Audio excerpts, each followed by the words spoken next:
जय हिंद, नमस्कार, वंदे मातरम साथियों। जैसा कि आप सभी को पता है कि हमारे YouTube channel Deepu defence career पर आर्मी जीडी व नेवी एमआर के लिए जीके जीएस इम्पोर्टेंट क्वेश्चन की क्लास कराई जाती है। आप सभी को पता है कि मेरा पेपर आर्मी जीडी का और नेवी एमआर का निकला हुआ है, इसलिए मुझे भी पता है कि कौन क्वेश्चन इम्पोर्टेंट है, कौन इम्पोर्टेंट क्वेश्चन नहीं है। तो उस हिसाब से मैं आप सभी लोगों को बताने का प्रयास करता हूँ। अगर आप सभी को हमारे वीडियो अच्छे लगते हैं तो आप हमारे चैनल को सब्सक्राइब कर लीजिए और मेरे साथ मिलकर नेवी एमआर और आर्मी जीडी की तैयारी कीजिए। तो फिर चलो पहला क्वेश्चन अपना स्टार्ट करते हैं। मेरा पहला प्रश्न है कि वेदों कितने होते हैं। पहला प्रश्न है वेद कितने होते हैं। तो आप लोगों को पता होगा कि वेद कितने होते हैं। तो वेद होते हैं, 4 वेद होते हैं। कितने वेद होते हैं? 4 वेद होते हैं। अगला क्वेश्चन है अपना, नेक्स्ट स्लाइड चलते हैं नेक्स्ट स्लाइड की ओर। नेक्स्ट स्लाइड अपनी है कि पुराणों की कुल संख्या कितनी होती है।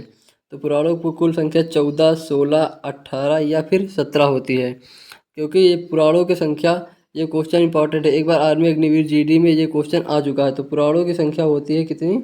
18 संख्या होती है। कितनी होती है? ऑप्शन सी सही है, 18 होती है। अगले स्लाइड की ओर चलते हैं। हमारी स्लाइड नंबर 3 है। इसमें लिखा जलियांवाला बाग हत्याकांड कब हुआ था।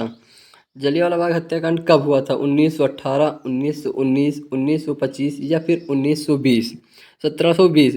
तो इसमें सबसे इम्पोर्टेंट क्वेश्चन जो है 1919 में हुआ था। कब हुआ था जलियांवाला बाग हत्याकांड? 1919 में हुआ था। ये क्वेश्चन बहुत इंपॉर्टेंट, ये क्वेश्चन आर्मी अग्निवीर जीडी में 3-4 बार पूछा जा चुका है। आगे हम अपनी अगली स्लाइड लिखिए, साइमन कमीशन भारत कब आया। ये भी क्वेश्चन काफ़ी इंपॉर्टेंट है। साइमन कमीशन भारत कब आया? तो आप बताएंगे 1928, 1939, 1925 या फिर 1720।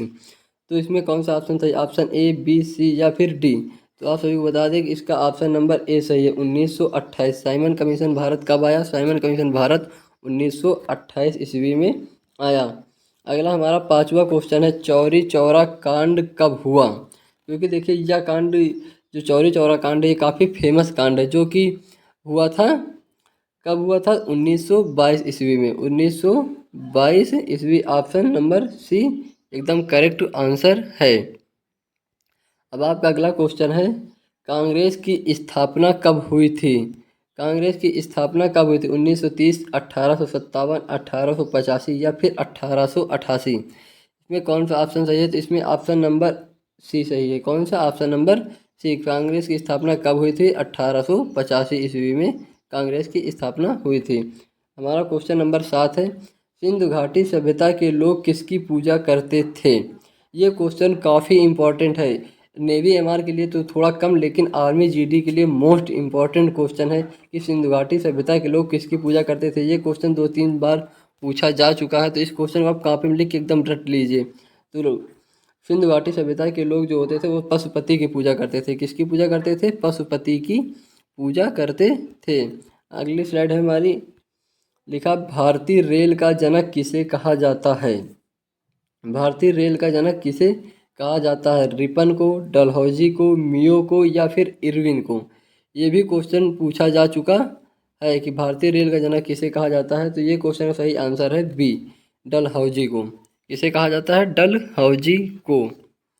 अगला क्वेश्चन है अपना, गौतम बुद्ध ने अपना पहला उपदेश कहाँ दिया था। ये जो दिनेश लिख गया ये थोड़ा मिस्टेक, यहाँ पर लिखा रहेगा गौतम बुद्ध ने अपना पहला उपदेश कहाँ दिया था।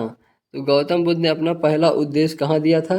ये आप सभी लोगों को पता होगा। गौतम बुद्ध ने अपना पहला उपदेश सारनाथ में दिया था। कहाँ पर? सारनाथ में दिया था। हमारा क्वेश्चन नंबर 10, लिखा सबसे पुराना वेद कौन है। ये क्वेश्चन तो लगभग सबको आना चाहिए। अगर ये क्वेश्चन आपको नहीं आता तो फिर आप तैयारी में काफ़ी कमज़ोर है, क्योंकि ये एकदम फेमस सवाल है कि सबसे पुराना वेद कौन है। नंबर ए, सामवेद, ऋग्वेद, यजुर्वेद या फिर अथर्ववेद। तो सबसे पुराना वेद जो होता है वो कौन सा होता है? सबसे पुराना वेद ऑप्शन नंबर बी, कौन? ऋग्वेद।